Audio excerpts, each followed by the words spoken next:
Let's make elderberry syrup. I personally think this is one of the easiest things you can actually prepare at home if you're new to foraging and making herbal remedies and things like that. All you're going to need is elderberries, sugar and water. Some people add other things in like cloves and ginger and lemon. It's entirely up to you and entirely to taste, but I just keep it really simple. So I've been out collecting elderberries for a few weeks now. So what I'm going to do as a first step is I'm going to rinse them off, just in case. You don't have to do, but I just like to give them a rinse. So just a colander with a muslin cloth underneath.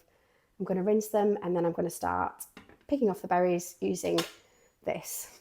This is going to be really key. If you've ever worked with elderberries before, you know you're not going to do it by hand because small the berries are. They're very, very, very tiny. But you can easily use a fork just to remove those and add those to the pan once you've given them a wash. So once again, it is one of those recipes you're going to need a clean sterilised bottle for. So just wash with hot soapy water, rinse out, pop in the oven on a baking tray on 100 degrees fan oven, and that'll be ready to decant your syrup into when it's ready. But some people say it can last up to 2 years. Ours never lasts that long. I do one bottle to see us through the winter, and I also store extra syrup in freezer bags just to keep us covered, just in case, and also for friends and family. If they ever fall ill, they make a great gift. So first things first, once you've given your elderberries a rinse, you're just going to get your fork. You're going to pull off any berries into the pan like that. It's just the quickest and easiest way to do it. You're going to save yourself a lot of trouble, and it's just so simple. It's easily done. So these can just go straight into your compost as well, so it really is a zero waste medicine. I've aged considerably. It does take a while, I'm not going to lie. It is a slow process, but it is worth it, I do promise. So once you've got your berries, you're going to cover them with enough water just for us to bring them to a boil and then simmer. So I'm going to set that off now. So I'll bring it to a boil and then it's going to simmer for about 20 minutes to half an hour just to reduce that down. So as it's simmering along, I just like to squash the berries against the side of the pan as well, just so that it releases more juices.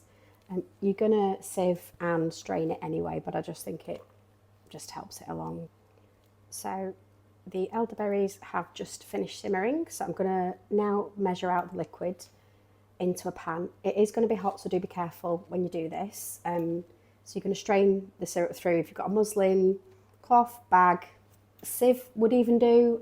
You know, everyone's got a sieve at home, pretty much. I just use this just because I make so much stuff at home. So I'm going to pop it over the pan. I'm going to pop the pan on my scales. So for every 470 millilitres of juice that you get from this mixture, you're going to add 450 grams of sugar to make up the syrup when you reintroduce it into the pan. So overall, I've ended up with 1.5 litres of juice. So I'm going to add about 1.5 kilograms of sugar to that and bring it to the boil. I've also had a casualty. My weighing scales broke because elderberry juice got on them. So we're back to Old Faithful. I've had these scales for about 10 years. They're not as nice, but here we are. So I'm going to add the sugar and then I'm going to pop that back on the hob, bring that to a boil for 10 minutes, and then I'm going to bottle it up. So at this point, you just want to make sure you keep an eye on the pan. You're going to boil it for 10 minutes. Just keep an eye out for it overflowing. You don't want to spill it everywhere after all this hard work. And yeah, just give it 10 minutes to boil up and then we're going to be ready to bottle. So again, just to test how the syrup is ready, you're going to give it 10 minutes anyway, so you know it's done. But if you just dip a clean metal spoon in, you'll see that it'll start to coat the spoon as well, so it's ready to decant now into bottles. So by now, your bottle is going to have been heating through on 100 degrees in the oven. My lovely, beautiful toddler has taken both my oven glove and my mitt. So I'm improvising using a hand towel. Maybe don't do this at home. If you've got oven gloves, use them. It's probably better and safer. We'll just see. We'll see how this goes. Here we are. We've got a hot sterilised bottle. We're going to decant some of this immediately into there and allow that to cool. So just really carefully and slowly decant your syrup into the bottle, as slow as you can.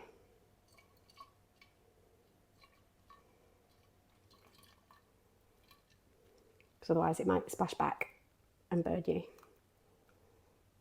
So this is what it will look like in the bottle. Just going to wait for that to cool and then pop the lid on, and got loads that I'm going to pop into freezer bags as well, just in case any friends or family need some as well.